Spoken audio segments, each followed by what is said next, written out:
Il va falloir que j'achète une lampe à lave.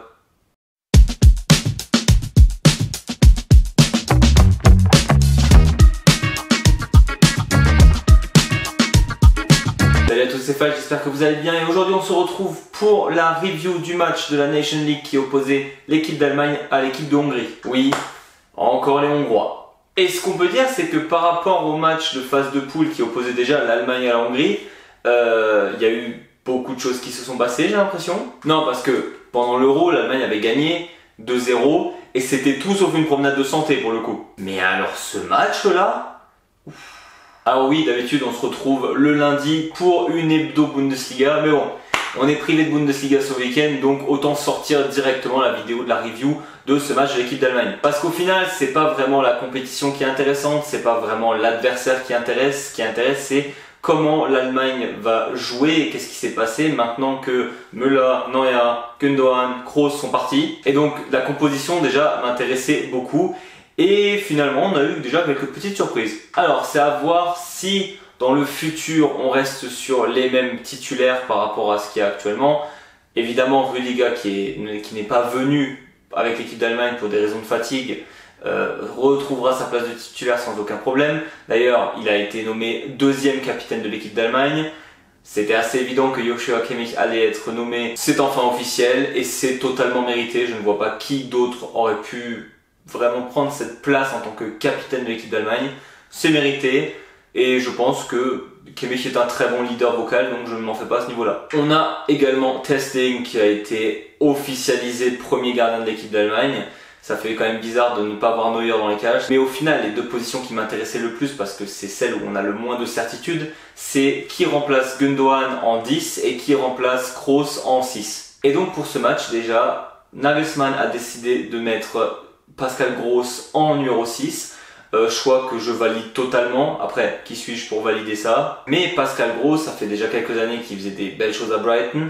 Depuis le début de saison avec Dortmund, on n'en parle pas beaucoup, mais c'est le joueur avec la meilleure pass quote de la Bundesliga. Hein. C'est celui qui arrive à faire le plus de passes, qui perd le moins de ballons lors des passes. Donc ça montre quand même une certaine efficacité et on peut vraiment compter sur lui pour ce qui est de mener le jeu et de créer le jeu. Et en 10... Nagelsmann nous a entendus et ça je trouve ça absolument génial.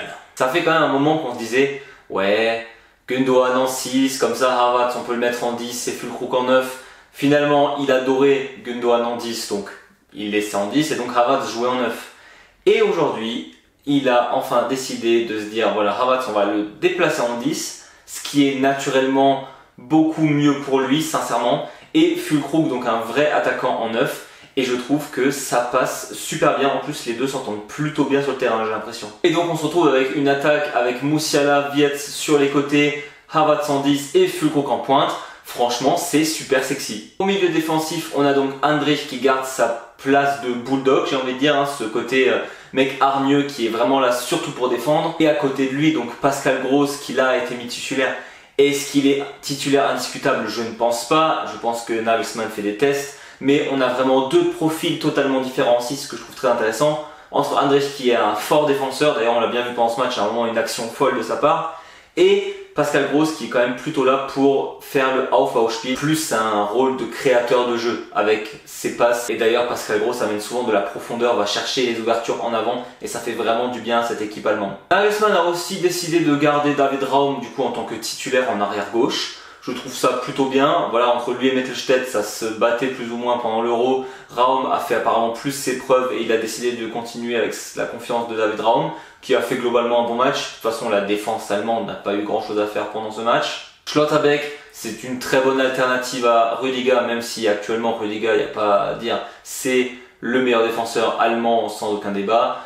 T'as toujours en second de Rüdiger, là c'était de Schlotterbeck, donc techniquement était un peu le chef de la défense. Et Kimmich à droite, alors de base, on rappelle, hein, c'est un milieu défensif, Joshua Kimmich, mais ils n'ont personne vraiment de si excellent que ça à droite. Kimmich c'est peut-être leur meilleure alternative, donc quand on voit le nombre de bons joueurs qu'on a en milieu défensif, pourquoi ne pas faire ça? Franchement Kimmich ça lui va super bien, même si hier je trouve que les passes étaient bonnes, mais parfois il va falloir aller un peu plus en avant, surtout que quand il est milieu défensif, c'est quelqu'un qui va souvent en avant, et là il a tendance des fois un peu à ralentir le jeu et retourner en arrière.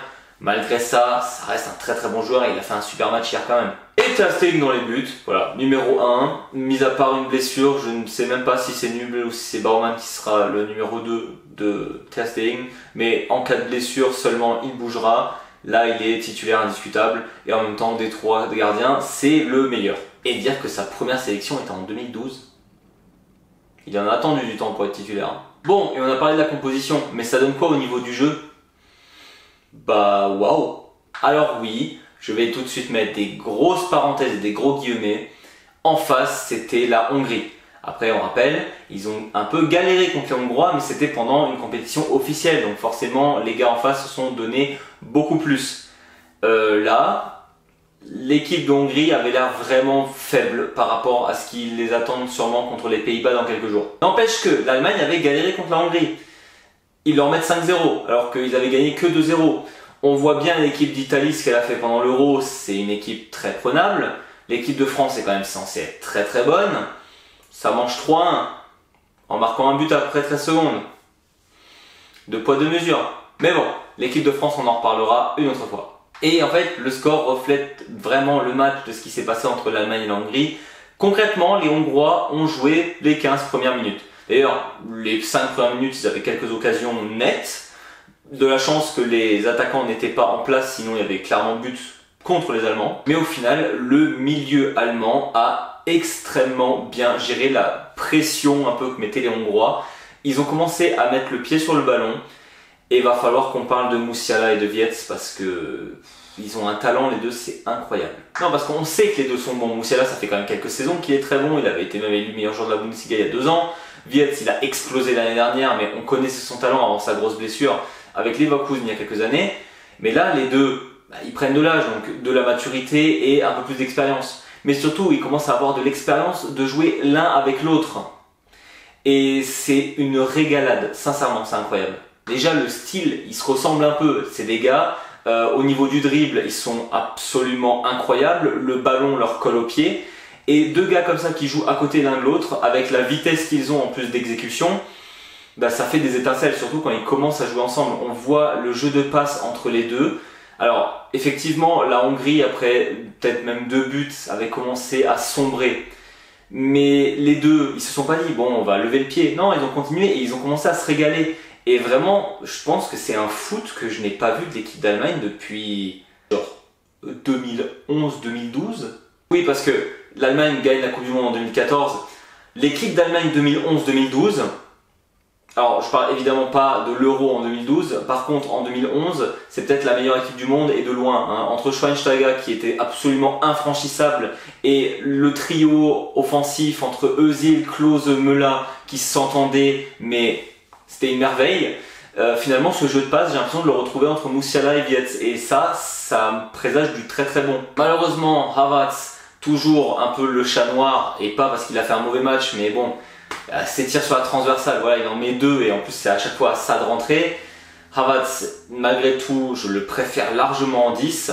Füllkrug n'a pas fait son match. En vrai, il a marqué le premier but parce que Musiala fait tout. Concrètement, mais il fallait être là effectivement en tant qu'attaquant, mais c'était pas son meilleur match. Et au final, on va juste retenir que cette équipe a fait une performance en tant qu'équipe juste incroyable. Déjà, quand vous avez 5 buts de 5 buteurs différents, ça montre à quel point l'équilibre offensif est respecté.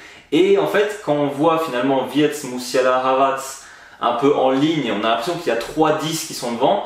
Ben en fait, les Allemands vont pas beaucoup jouer avec des ailiers offensifs. Je pense que Gnabry et Sané, ils ont beaucoup de soucis à se faire au niveau des sélections de l'équipe d'Allemagne. Parce que si Musiala et Wirtz gardent cette position, et je pense que ça sera le cas, et que Havertz reste en 10, finalement, c'est pas le même jeu que si on avait Gnabry et Sané sur les côtés.